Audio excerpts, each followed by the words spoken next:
సభలో ఆమోదం జరగలేదు కాబట్టి వారు అలాగున్నారు. అయినా అయినా అయినా కానీ ఈ సృష్టికి మూలం మన యొక్క స్త్రీ పురుషులే. బైబిల్లో చెప్తారు, దేవుడట ఆదామును సృష్టించిన తర్వాత నువ్వు చక్కగా అన్నీ ఇచ్చాడు. ఆయన మంచి తోట, పండు తోటలు అన్నీ ఇచ్చి హ్యాపీగా తిరుగుతూ ఉన్నాడు. సింగిల్గా తిరుగుతున్నప్పుడు, ప్రభువా నేను సింగిల్గా తిరుగుతున్న నాకు ఒక జాయింట్ని ఎవరినన్నా ఇవ్వండి, ఏదో చేయండి అని అంటే, అప్పుడు ఇమ్మీడియట్గా అతనికి ఇప్పుడైతే ఎనస్థీషియా ఇచ్చేవారు అతన్ని పడుకోబెట్టి నిద్రలోకి దింపి ఆయన ఎముకలోంచి, ఒక పక్కటి ఎముకలోంచి ఎముకను తీసి ఒక స్త్రీగా చేయటం జరిగింది. ఆమెకి నారి అని పేరు పెట్టడం జరిగింది.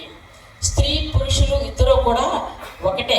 ఆ స్త్రీ పురుషుల్లోంచి స్త్రీ వచ్చింది కాబట్టి ఆమె నారి అయిందనమాట. ఈరోజు పురుషుడు లేకపోతే స్త్రీ లేకపోతే అసలు జనం లేదు, గమనం లేదు, మరణం లేదు, ఇంకొకటి లేదు అని చెప్పేసి చెప్తున్నాం. అది తర్వాత, కానీ ఫస్ట్ సృష్టికి ధర్మం పురుషుడే. షీ స్పెల్లింగ్ తెలుసా మీకు? SHE, she. ఎస్ని పక్కన పెడితే హీ, ఉమెన్, WOMEN, WO తీసేస్తే మెన్. ఎందుకంటే స్త్రీ పురుషులు ఇద్దరు కూడా సృష్టికి సమానులే. స్త్రీలోనే హీ ఉండటం అనేది జరిగింది. ఇప్పటివరకు చెప్పిన అమృతమూర్తి కూడా ఆయన పురుషుడు కాబట్టి ఆ స్త్రీలను గౌరవించాలి అనే ఒక దృక్పథంతో ఆయన ఇందాక చెప్పినట్టు వ్యాపార అభివృద్ధి కోసం కాదు, ఈరోజు ప్రతి మహిళ ముందంజ వేయాలి, ముందుకు వెళ్ళాలి అనే దాని మీద ఆయన యొక్క తపన, దృష్టి అన్నీ కలిసి ఉన్నాయి.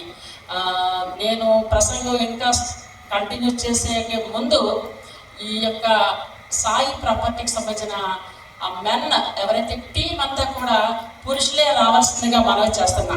Please command dais to all team in the men.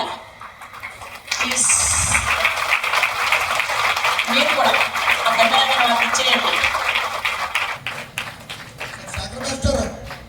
Chandrasekhar Reddy గారు, శ్రీనివాస్ రెడ్డి గారు, హెచ్చిరెడ్డి గారు, అక్కడ ఉన్న మగవాళ్ళంతా సరే ప్లీజ్ కమ్ డయాస్. వెళ్ళిపోకుండా నిజండి మా ఓపిక ఒక రెండాలి. అదే ఇప్పుడు దీంట్లో చూసి నొక్కేయండి.